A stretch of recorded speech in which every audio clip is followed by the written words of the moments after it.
सच्चिदानंद भगवान की जय। सद्गुरुदेव भगवान की जय। श्री राम जय राम जय जय राम। श्री राम जय राम जय जय राम। श्री राम जय राम जय जय राम। श्री राम जय राम जय जय राम। श्री राम जय राम जय जय राम। श्री राम जय राम जय जय राम। श्री राम जय राम जय जय राम। श्री राम जय राम जय जय राम। श्री राम जय राम जय जय राम। श्री राम जय राम जय जय राम। श्री राम जय राम जय जय राम। सच्चिदानंद भगवान की जय। सद्गुरुदेव भगवान की जय। कुछ प्रश्न है, उसमें एक और भी प्रश्न है जो किसी ने यूट्यूब पर उठाया है, उसका भी हम जवाब देंगे फिर आप लोगों के प्रश्न को जवाब। तो कोई साहब है जो सुनते रहते हैं प्रवचन, और उन्होंने ये सवाल उठाया है कि आप हमेशा यही बात करते रहते हो, ये जो सब कुछ चल रहा है दुनिया में, परेशान कर रहे हैं लोग और हम लोग परेशान हो रहे हैं, इसके भी तो कुछ उपाय बताइए। इससे क्या होगा? आप ये भगवान भगवान भगवान की बातें सुनाते रहोगे तो इससे क्या फ़ायदा है, कैसे होगा कुछ? आप इसके भी तरीके बताइए कि हम अपने को कैसे बचाएं, क्या करें। आप लोगों का एक प्रश्न है कि ये जो पंचकोश है, ये हमने समझा सुना, पिछली बार भी आपने सुनाया। अब हमें ये समझ में नहीं आता कि हम पंचकोश में कौन से कोश तक आ गए, अभी हमारा कितना काम और बचा है और कितना कर लिया है। एक प्रश्न है कि भक्ति ज़रूरी है कि ज्ञान ज़रूरी है, कि भक्ति पहले कि ज्ञान पहले, किस पर कौन आधारित है, इसको ज़रा स्पष्ट करें। ठीक है, ये कुछ प्रश्न है। एक और प्रश्न है कि आप बताती हो कि ये जो संबंध हैं ये हमें मिले हैं और यहाँ पर कुछ ना कुछ उधारी है, इसलिए हमें वो निपटाना है, इसलिए हम यहाँ हैं। लेकिन मन तो हमारा बार बार संबंधों में ही भागता है, और आप बताती हो कि स्मरण करो, चिंतन करो, उसमें लगे रहो, और हमें ऐसा लगता है कि इतने सारे घर के काम हैं, इतने संबंधी हैं, सबका ध्यान रखना है, तो हम क्या करें क्या नहीं करें, हम इस परेशानी में रहते हैं, इसको बताएं। प्रश्न तो बहुत सारे, कुछ थोड़े में कुछ ज़्यादा में, और आपके मनन चिंतन की बहुत ज़रूरत है। जितना हम बोलेंगे उसको मनन चिंतन से आगे बढ़ाएं, ठीक है। हाँ, एक आपका है कि इच्छाएं कब खत्म हुई। बहुत अच्छा प्रश्न है। इच्छाओं के कारण ही हम मोटा करेंगे, इच्छाएं कब खत्म हुई। तो जो प्रश्न है कि हम एक बार बोलें, सच्चिदानंद भगवान की जय। सद्गुरुदेव भगवान की जय। कहा गया कि संबंधी है, घर के काम है, सब हैं, तो हम कैसे याद करें भगवान? हम चाहते तो हैं, इसीलिए तो हम दौड़ दौड़ के यहाँ सुनने आते हैं, ताकि हमारा मन लगा रहे भगवान के चिंतन में, मनन में, याद में, स्मरण में, सब में लगा रहे। लेकिन ये जो संबंध है यही तो हमें बार बार खींचते हैं, ये जो जगत के काम है यही तो हमें बार बार विचलित कर देते हैं। तो हम क्या करें? देखिए, आप याद करिए कृष्ण को और अर्जुन को। क्या कृष्ण परिवार वाले नहीं थे? क्या अर्जुन परिवार वाला नहीं था? माँ भी थी, भाई भी थे, और चचेरे तेरे भाई भी थे, सारा परिवार था, रिश्तेदार बहुत सारे थे। लेकिन तब भी उसने ज्ञान प्राप्त किया, कहीं जंगल में जाके नहीं बैठा कि मुझे ज्ञान प्राप्त करना है तो मैं कुछ साल जंगल में बिताया हूँ तब मैं ज्ञान प्राप्त करूँगा, ऐसा नहीं। आपका जो चाल चलन है, जो आपका रहन सहन है, जो आपके तरीके हैं, उनको सुधार लीजिए, उनको सुधारोगे तो आपका चिंतन भी सही हो जाएगा। उनको सुधारने से आपके विचार सही हो जाएंगे। अभी जो बिगड़े हुए हैं ना, तो गलत ही गलत दिमाग में आता है। उसको ऐसे मजा चखाएंगे, उसको ऐसा करेंगे, उसको ऐसा सुना देंगे, इसी में आप लगे रहते हो, इसलिए आप उलझते ही चले जाते हो। हमारा कहना यह है कि आप उलझो नहीं, सुलझो। जिसका जितना काम कर दोगे उतना उसका संबंध खत्म हो जाएगा। समझिए बात को। जिसका जितना ज़्यादा काम कर दोगे, मतलब जो मिला है, क्यों मिला है, वो काम खत्म हो जाएगा। साथ रहते हुए भी उतना ज़्यादा तुम आसक्त नहीं होगे जितना अभी हो कि नहीं करूँगा मैं उसका, मैं किसी हालत में नहीं करूँगा। वो मुझे परेशान करता, मैं क्यों करूँ? भले मैं बड़ा भाई हूँ, भले मैं छोटा भाई हूँ, मैं क्यों मानूँ? वो मुझे तंग करता है, इसलिए मैं नहीं करूँ। इन विचारों को बदलना होगा। जो आपको परेशान कर रहा है, सबसे पहले उसी से निपटा लूँगा, है ना। मुश्किल तो है, लेकिन कर सकते हो। हमारे जैसे इंसानों ने ही किया ये सब काम, है ना। कोई जानवरों ने नहीं किया, कोई पक्षियों ने नहीं किया, हमारे जैसे इंसानों ने ही किया है। मतलब जिसको बात समझ में आ गई वो कर पाएगा, और जिसको समझ में नहीं आएगी वो करता रहे, नहीं कर पाएगा, क्योंकि बार बार दौड़ के वहीं जाता है मन, दुश्मनी में जाता है, बुरे विचारों में जाता है ना। और वो जो बुरे विचार हैं, उन्हीं के पीछे तो इच्छाएं लगी हुई हैं। इच्छाएं भी तो वही है ना। सब बंदियों को इसका ऐसा कर दूँ, उसका वैसा कर दूँ, कुछ अच्छी इच्छाएं, कुछ बुरी इच्छाएं, सब तरह की इच्छाएं हैं।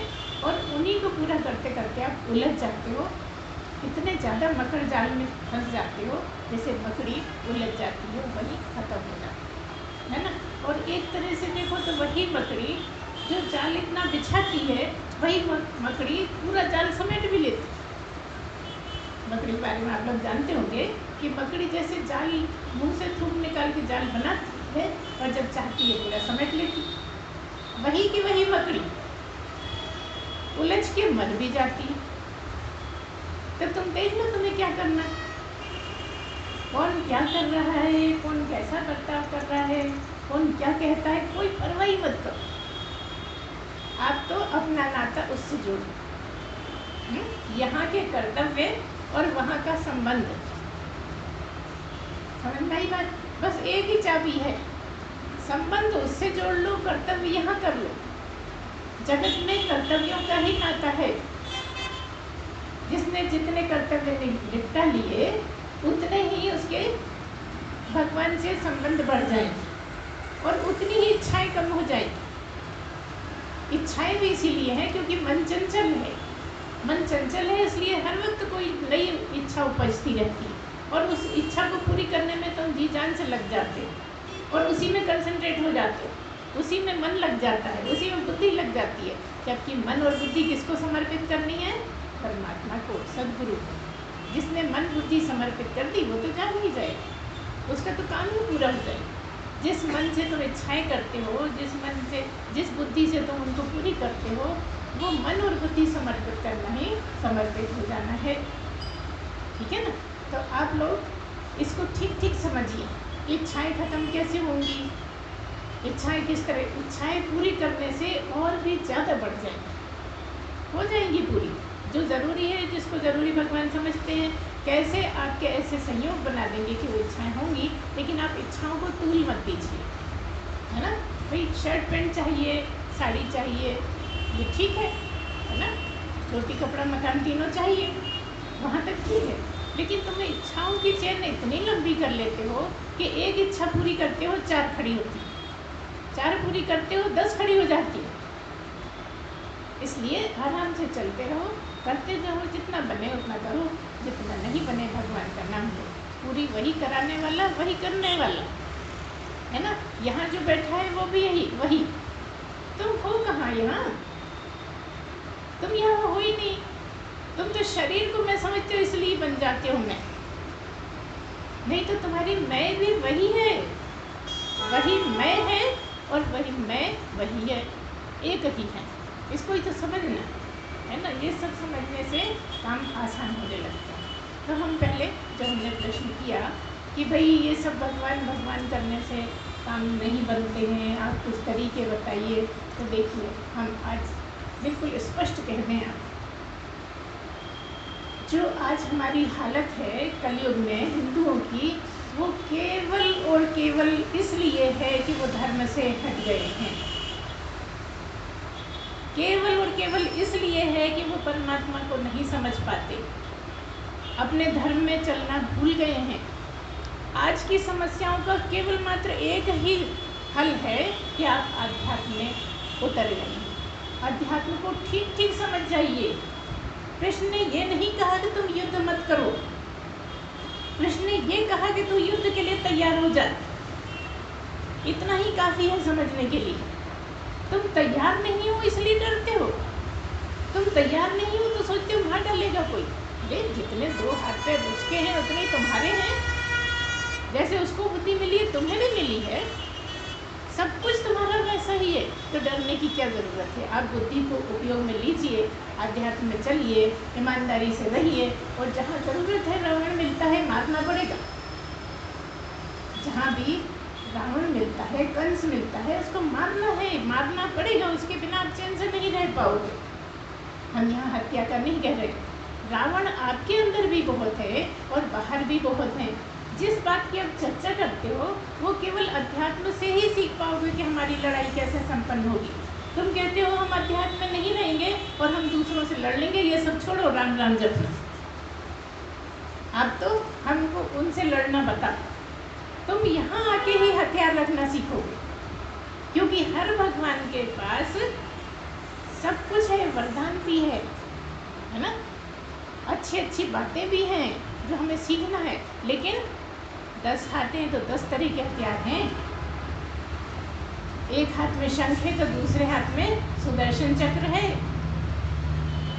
इस बात को गहराई से समझिए। आप जितना धर्म में उतरोगे उतने ही निडर बनते जाओगे। मरना सबका निश्चित है, जो भी पैदा हुआ है उसको मरना ही है। कब मरना है ये समय बताएगा, ये समय को पता है, ये परमात्मा को पता है। मरने से डरने से आप बच नहीं पाओ, मरना तो सबको। आप हर वक्त बिल्कुल तैयार रहिए और जो हथियार हैं उनका भी उपयोग सीख लीजिए। आप कहते हो कि तलवार चलाना जानते हैं, लाठी चलाना, हम तो कुछ जानते ही नहीं। क्यों नहीं जानते? इस जीवन का सदुपयोग करो, लाठी चलाना सीखो, तलवार चलाना सीखो, बंदूक चलाना सीखो, सब सीखो। जब ज़रूरत हो तो काम में लो, क्योंकि मरना तो सबको है। तो मरो तो 10 को मार के मरो। हर आदमी जहाँ खड़ा है वहीं जवान है। हर मनुष्य सीमा पर ही जवान नहीं है, यहाँ हर मनुष्य जवान है। अगर उसको अध्यात्म में रहना आ जाए, सही ढंग से सीख जाए कि क्या है जीवन, क्या है संसार, कैसे जीना है, तो यहाँ सब कुछ हो सकता है। क्योंकि आप यहाँ से घबराते हो, क्योंकि परमात्मा की याद नहीं करते, क्योंकि परमात्मा से नहीं जुड़े हो, तो सही टाइम पर सही विचार नहीं आ पाते, सही टाइम पर सही जवाब नहीं दे पाते और शर्मिंदा होकर लौट आते। तुम्हारा धर्म इतना ऊंचा है, इतना ऊंचा है कि कोई लगता कहाँ है। जो आज आतंक मचा रहे हैं वो तो हर गलत बात पे ही खड़े हैं ना। कितनी बेईमान, कितनी झूठ, कितना अत्याचार, कुछ हद है क्या? हमारा धर्म तो ये नहीं सिखाता, लेकिन हमारा धर्म तो ये सिखाता है कि अत्याचार ना सहो। इसमें कोई ऐसी बात नहीं है कि जिससे आप किसी को नाराज़गी हो।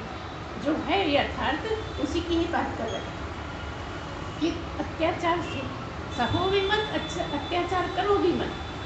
अत्याचार का जवाब तो दो, है ना। ये जो किसी माननीय सदस्य ने जो हमसे प्रश्न किया है उसका जवाब हमने खुल के किया, क्योंकि टाइम कमी है, प्रश्न और भी है।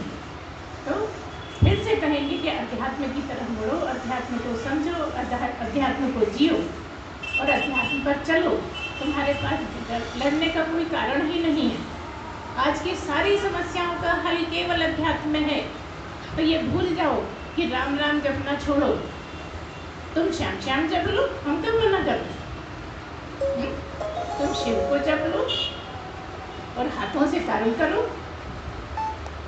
मुश्किल तो जब है जब तुम्हारे दिमाग में तरह तरह के विचार आते हैं डरने, तो तुम जितना कर सकते हो वो भी नहीं कर सकते। जो कर सकते हो वो भी कर नहीं पाते, क्योंकि गलत विचारों में डूबे हो, मरने का डर लग रहा है, जब मरने का डर है ही नहीं तो डरने का काम क्या है? हर डर मरने के पीछे ही तो खड़ा है।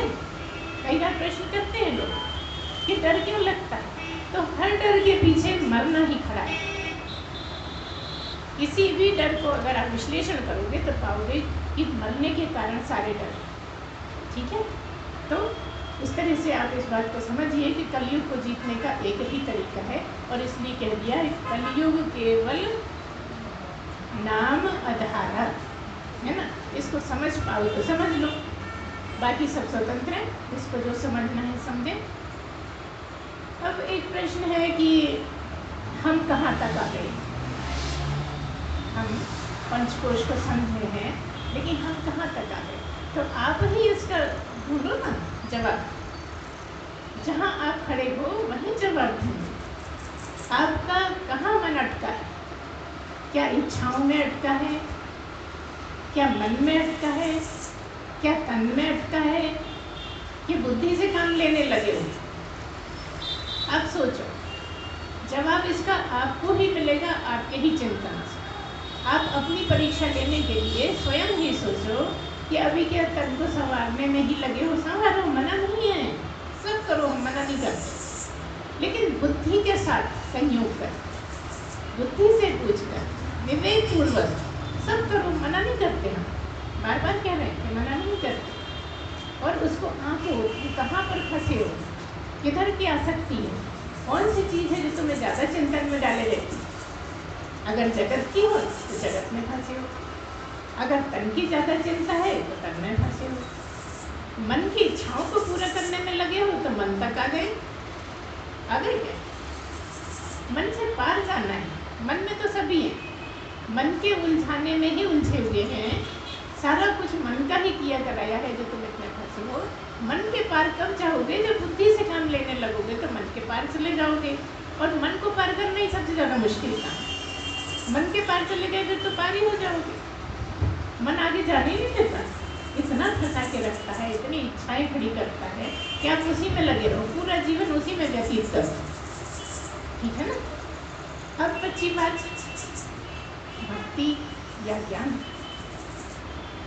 देखिए, तो हम इसका स्पष्ट कहें आपको कि भक्ति के बिना ज्ञान नहीं और ज्ञान के बिना भक्ति नहीं। जिनको ऐसा धोखा है कि हम भक्त नहीं हैं, हम तो ज्ञानी हैं, वो भी गलती कर रहे हैं। और जो ऐसा सोचते हैं कि हम तो भक्त हैं, ज्ञान व्यान हमें पसंद नहीं है, ज्ञान मत पधारो, ज्ञान हमें चाहिए, वो भी गलत है।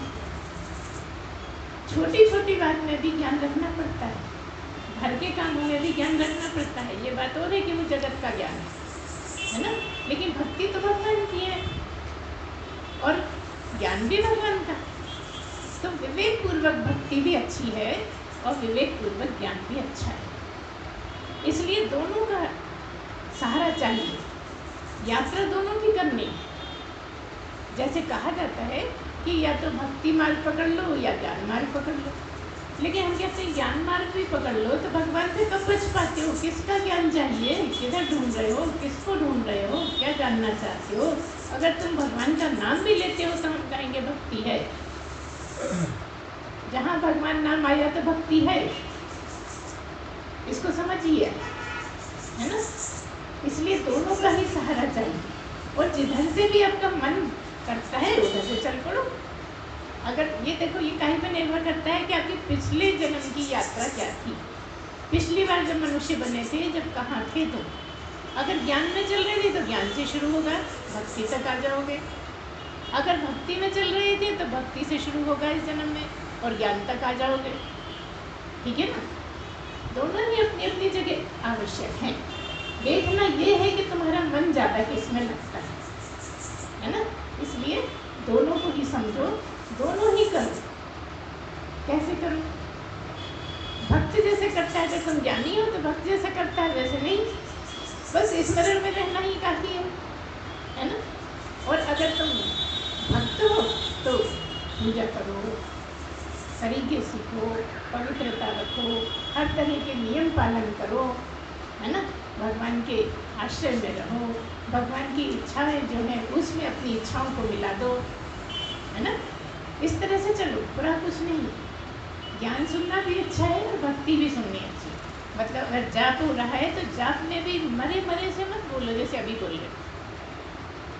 जागते हुए खाना खाया है ऐसा सोच के, मस्त होके, जितनी आवाज़ है जिसने दी है उसको समर्पित कर दो। कब करोगे समर्पित? कौन से समय का इंतज़ार कर रहे हो? जब किसी चीज़ का जाप हो रहा है, जब कोई धुन चल रही है, तो आप शक्ति लगा दो उसमें।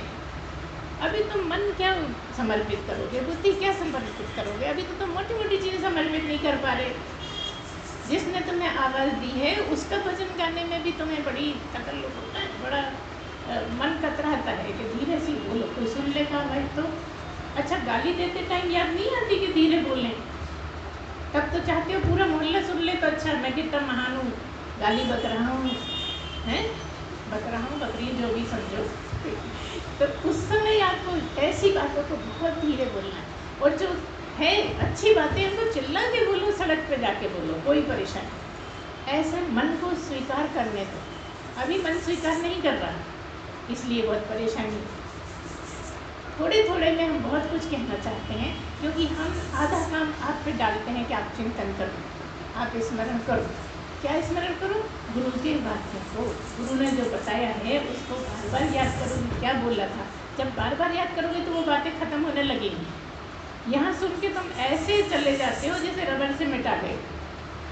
जैसे बच्चा कुछ लिखता है रबर से मिटा देता है, ऐसे तुम्हारा नीचे तक जाना ही रबर से मिटा देना हो जाता है। हम कहते हैं मिटा के मत जाओ, यादों में बसा लो, बार बार याद करो, उसको उपयोग करो, उसको अपने जीवन में उतार लो, बार बार करो। जब तक बार बार नहीं करोगे तब तक सुधार नहीं आएगा, है ना? तो तुम परीक्षा देने वाले भी तुम ही हो और परीक्षा लेने वाले भी तुम ही हो, इसको समझो, है ना? तुम्हारी परीक्षा तुम्हें ही लेनी है। जब समय आएगा तब गुरु ले लेगा परीक्षा। अभी तो तुम ही बार बार दे। जब तक एग्ज़ाम नहीं होता है तो बच्चे तरह तरह से पढ़ाई करते हैं। कोई बच्चे जो याद करा उसको लिख लिख के देखते हैं याद हो गया कि नहीं। कोई किताब पकड़ा देते हैं और कहते हैं सुनो मैंने याद किया नहीं, वो रटना ज़्यादा होता है। लेकिन जो समझ समझ के करते हैं वो कहीं ना कहीं मन में ही दोहराते रहते हैं कि मुझे याद हो गया कि नहीं, या मैं कहाँ अटकता हूँ। ऐसे ही तुमको करना है। ये पढ़ाई नहीं, पढ़ाई से भी ऊंची पढ़ाई है, सारी पढ़ाइयों के ऊपर वाली पढ़ाई है, क्योंकि ये सबसे बड़ा ज्ञान है। परमात्मा के ज्ञान के आगे कोई विज्ञान टिकता नहीं, सब फीके पड़ जाते हैं, है ना? इसलिए कहते हैं जहाँ जगत का ज्ञान खत्म होता है वहाँ परमात्मा का ज्ञान शुरू होता है ना? तो इस ज्ञान को जब तक आप गलत बातें दिमाग में रखोगे तब तक ज्ञान को नहीं समझ पाओगे। जिसने जो किया है सबको क्षमा कर दो, अनसुनी कर दो, बस क्षमा करना ही नहीं पड़ेगा। तुम सुनते हो, मन में धुनते हो, गुनते हो, इसलिए तुम्हें माफ़ करना मुश्किल होता है, क्षमा करना मुश्किल होता है। तुम सुनो ही मत ना, थूक दो। कुछ भी आता है मन में जल्दी थूक दो। जितना जल्दी थूक जाओगे उतने ही पवित्रता की तरफ चल पड़ोगे। ये जो क्षमा बड़न को चाहिए ना, इसीलिए बोला गया है कि तुम बड़े ही बन जाओ। यहाँ पे बूढ़े बूढ़ों को भी बच्चा समझ लो। आपको बड़न को क्षमा चाहिए, हम तो उत्पात ही मचाएंगे, तो फिर उत्पात मचाते रहो। बड़ा अगर कुछ गलत काम करता है तो छोटा ही तो होगा वो, उसको अपने उम्र का लिहाज नहीं, उसको अपने संबंध का लिहाज नहीं, तो तुम बच्चा ही समझो, तुम बड़े बन जाओ। उसको मत कहना कि हम बड़े। तुम बच्चा बन के माफ़ करते चलो, बड़े बन जाओ क्षमा करने के लिए, और इस तरह से तुम आराम से चल सकते हो अपने रास्ते में, ठीक है? और एक क्या प्रश्न? पंचकोश की बात तो हमने बताया। पंचकोश की जो चर्चा हमने पिछली बार करी थी, और अभी भी आपको बताया गया पंचकोश की बात, और उसी पर से आपने भी बात उठाई, और उसका हमने बता दिया है कि आपको खुद को ही टेस्ट लेना है कि आप कहाँ तक पहुँचे हो, कैसी स्थिति है, कहाँ पर अटकती है गाड़ी, कहाँ गड़बड़ कर बैठते हो, बस वहीं तक तुम्हारी चाल है ना? और ज़रूरी क्या है कि मन को पार कर जाओ। बुद्धि तक पहुँच गए फिर तो काम आसान है। बुद्धि तक ही तो पहुँचना नहीं हो रहा है, मन को स्ट्रांग बना रखा है, मन को पावरफुल बना रखा है, मन जब तक पावरफुल रहेगा तब तक बुद्धि बेकार सोती रहेगी, है ना। बुद्धि को जगाओ, बुद्धि हमेशा बिल्कुल तैयार रहे मन पे काबू पाने के लिए। अभी बताएगा ना, ये घोड़े हैं, इनको कैसे तुम बस में लाओगे, क्या करोगे, कैसे करोगे। तो एक श्लोक आता है गीता में, यमहीन व्यथयन्ते ते पुरुषं पुरुषर्षभ। क्या है? यमहीन व्यथयन्ते ते पुरुषं पुरुषर्षभ। इस तरह का एक श्लोक आता है। उसमें क्या बताया गया है ये हम आपको स्पष्ट करेंगे। उसमें बताया गया है कि ये जो आपका मन है, मन इंद्रियों के विषयों से जब तक उलझा रहेगा, ये मन इंद्रियों को बस में करता है, मन ही ऑर्डर देता है, मन ही जो कहता है वो इंद्रियां करती हैं, है ना। और इंद्रियों का क्या स्वभाव है कि वो अपने अपने विषयों में विचरती रहती हैं। अभी बड़ा अच्छा बताया था कि घोड़ा मान लो और घोड़े सवार को एक कर दो तो बड़ा अच्छा पटरी बैठती है। और अगर सवार कुछ गलत है, घोड़ा दूसरी तरफ है, सवार दूसरी तरफ है, तो किसी भी तरह घोड़ा बस में नहीं आता। तो यहाँ हम इसी तरह की कुछ बात आपको क्या बता रहे हैं कि जो आपकी इंद्रियां हैं वो अपने विषयों में उलझी रहती हैं। तो जो मनुष्य इंद्रियों को विषयों से ज़्यादा न जोड़े, जो व्यथित ना हो अपने विषयों के लिए, जिसकी इंद्रियां अपने विषयों के लिए व्यथित ना हो, मतलब बेचैन ना हो, उतावले ना हो, उन्होंने अपने इंद्रियों को ऐसा वश में कर लिया है कि वो अपने विषयों में न विचरे, ऐसा मनुष्य परमात्मा को पा लेता है। क्या कहा?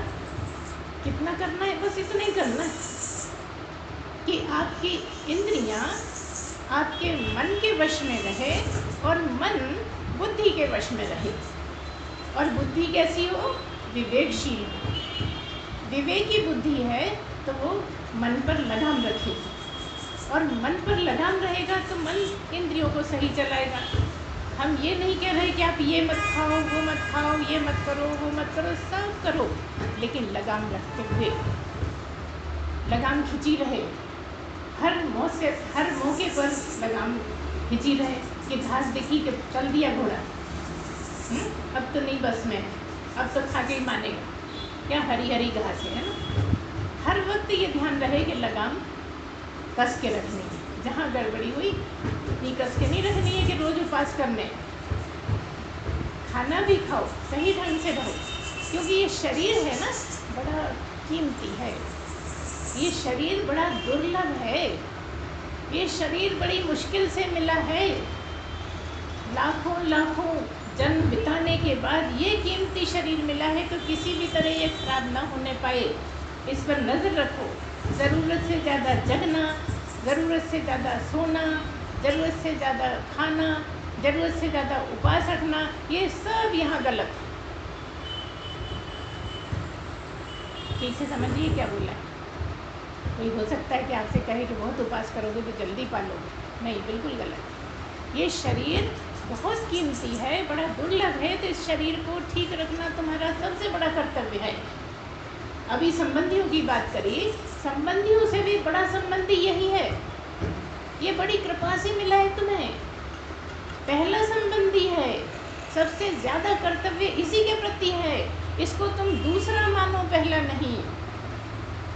तुम पहला मान के यहाँ दूसरे तीसरे को ढूंढते हो, हम कहते हैं यही दूसरा है, ये तुम्हारा दोस्त है, ये तुम्हारा दुश्मन है, ये तुम्हारा सब कुछ है, बाद में यहाँ की बात है ना। गुस्सा आया तो खाना ही नहीं खा रहे, सारे दिन नहीं खा रहे, कभी कभी तो ऐसे में बीमारी पकड़ लेती है, परेशानी में पड़ जाती है। ये बड़े अच्छे काम करने के जो तुमने किए हैं, जब मनुष्य बने हो, बहुत अच्छे काम किए हैं, वो कर्म फले हैं, तब तुम्हें ये शरीर मिला है। बुरे कर्मों से तो कीड़े बने, मकोड़े बने, मछली बने, कौवे बने, सब बनते रहे। अच्छे कर्म जब फलित हुए तो मनुष्य जन्म मिला। हम कई बार थोड़े से में बोल देते हैं, आज तुमने प्रश्न किया है इसलिए हम बता रहे हैं। ये शरीर बड़ी मुश्किल से मिला है, तो इसमें तुम्हारा कर्तव्य है कि इसको ठीक रखो, है ना। उस पर समझदारी से चलो, कोई गड़बड़ी ना करो। इसी शरीर से सारे काम लेने हैं, क्योंकि देवताओं का भी शरीर बेकार है यहाँ पर। भले ही तुम देवता बन जाओ कि हम तो स्वर्ग जाएंगे, देवता बनेंगे, देवताओं का काम करेंगे, तो भी क्या वहीं पे तुम, वहाँ पर भी तुम परेशान ही रहोगे कि मनुष्य का शरीर कब मिलेगा। और अभी मिला हुआ है, अभी मिला है ना, यहाँ जितने बैठे हैं सबको मनुष्य का शरीर ही मिला है ना। तो इस शरीर की कीमत समझो, इस शरीर से एक एक मिनट का लाभ उठाओ, गलत बातों में मत पड़े रहो। हो गया सो हो गया, जाने दो, सोचो भी मत कि क्या हुआ, कुछ भी गलत हुआ हो जाने दो। मगर अभी तुम मनुष्य शरीर लिए बैठे हो, जिसके तुम सारा काम सफल कर सकते हो, सारा जीवन सफल कर सकते हो। तुम मनुष्य शरीर को सफलता के किनारे तक पहुंचा सकते हो। समझ रहे हो ना, इस बात पे जोर दे रहे हैं हम। इसलिए इस मनुष्य शरीर का पूरा पूरा लाभ उठाओ।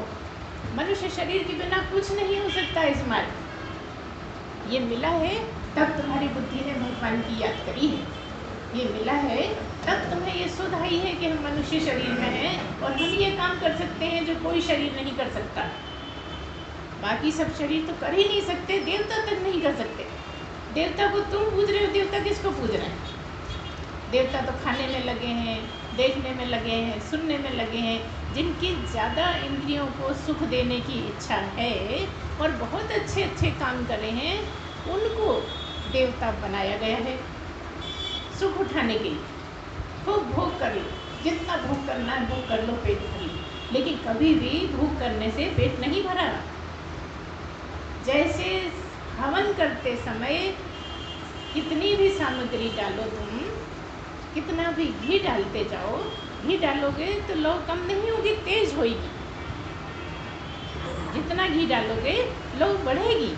तो जितनी तुम इच्छाओं पूरी करोगे, जितना तुम मन को तसल्ली देने के लिए मनमानी करते जाओगे, उतना ही तुम्हारा नुकसान होता जाएगा।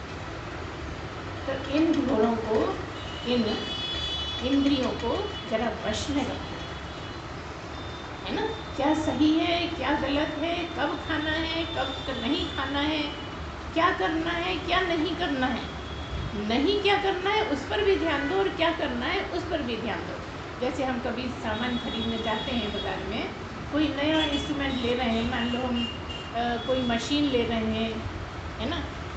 आजकल तो तरह तरह के आधुनिक उपकरण आ गए ना, तो वो सब कुछ बताते हैं कि ऐसा कर लो, ऐसा करना, ऐसा करना, ऐसा चलाना, ऐसा बंद करना। तो हमारी बड़ी आदत रही शुरू से, जब उनकी पूरी कथा ख़त्म हो जाती है तो हम क्या पूछते हैं कि क्या नहीं करना बता दो। कोई भी मशीन कभी भी खरीदी है, हमें पलट के लोग देखते हैं ये क्या बोल रहे हैं। पहले ये बता दो कि क्या नहीं करना है कि मशीन बिगड़ जाएगी, क्या नहीं करना है कि इससे गलत हो जाए। तो केवल करने ही करने पे ध्यान मत दो, इस पर भी ध्यान दो कि क्या नहीं करना है, क्या हम गलत कर बैठते हैं जो हमें सावधान होना है। इसलिए मनुष्य जन्म ने मनुष्य शरीर पाकर इन सब चीज़ों का बहुत ध्यान रखा है ना। इस तरह से अपनी इंद्रियों को व्यथित मत होने दो, काहे कि विषयों के लिए विषयों में जाने से रोकना नहीं है, रुक जाएंगी। तुम्हारे विचार सही आएंगे तो अपने आप ही वो कंट्रोल में आएंगी, तुम्हारे मन के वश में रहेंगी। मन सही होगा तो इंद्रियां अपने आप सही रहेंगी, क्योंकि मन ही जैसा कहता है वैसा इंद्रियां करती। देखो दोनों का बड़ा ऐसा संबंध है कि जैसे मान लो तुमने कोई गलत दृश्य देखा तो मन कहता है और देख, है ना। मन नहीं कहेगा कि मत देख, मन कहेगा और देख। विवेक मती बुद्धि कहेगी मत देख उधर, तू सत्संगी है, तू नजर हटा ले वहाँ से। अगर तुम बुद्धि का रोल नहीं करने दोगे तो तुम और देखोगे और तुम्हारे घर सब गड़बड़ बात हो जाएगी आगे के लिए। इस तरह से जो एक एग्जाम्पल दिया, इसका सब जगह उपयोग करना है ना। मन तो यही कहता है कि हर इंद्री बस कुछ कुछ करती रहे, मैं मज़ा लेता रहूं, है ना। तो अगर आप विवेकशील बुद्धि बना ली है, बड़ी मुश्किल है बना पाना, लेकिन क्योंकि तुम सत्संगी हो तो कभी ना कभी तो विवेकमती बुद्धि होनी है ना। बिना विवेकमती बुद्धि के ज्ञान मिलता नहीं, और हम तो ये भी कहते हैं कि भक्ति भी पूरी नहीं होती बिना विवेक बुद्धि। यहाँ तो विवेक चाहिए। जब तक तुम भगवान को भजोगे नहीं, भगवान का स्मरण में नहीं रहोगे, तो भक्ति फलित कैसे होगी? वहाँ पर भी यही है। वो तो हम अलग अलग ढंग से देखते हैं ना, इसलिए अलग अलग लगता है। दोनों में ही काफ़ी मिलता जुलता है। और आपका कहाँ मन लगता है वैसे चलने दीजिए और आराम से चलते रहिए। आपका इच्छा पूरी होगी।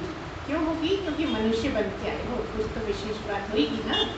जहाँ लाखों लाखों करोड़ों करोड़ों में से तुम गिने चुने लोग बैठे रहते हो यहाँ पर, है ना? किसके मुश्किल है यहाँ बैठकर?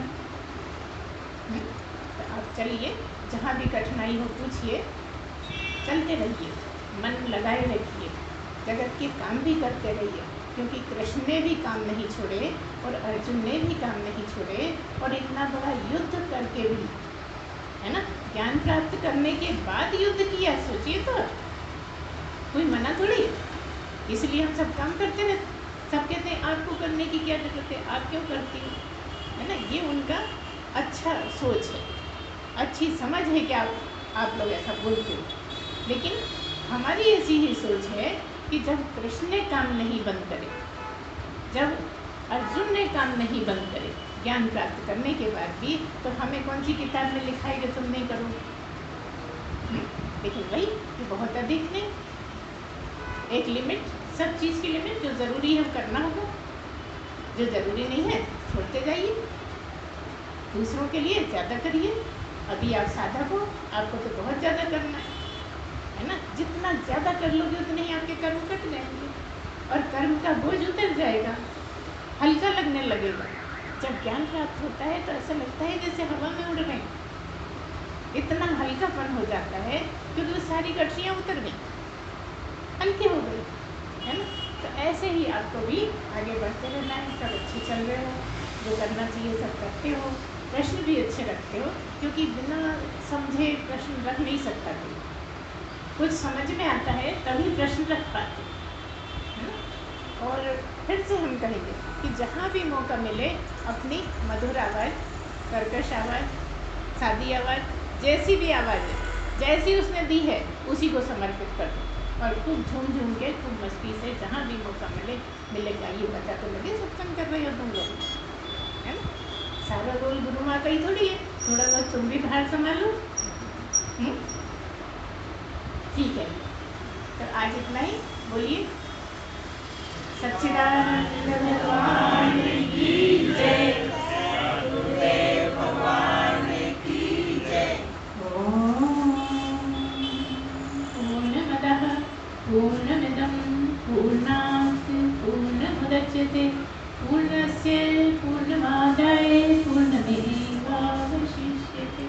ओम शांति शांति शांति। सच्चिदानंद भगवान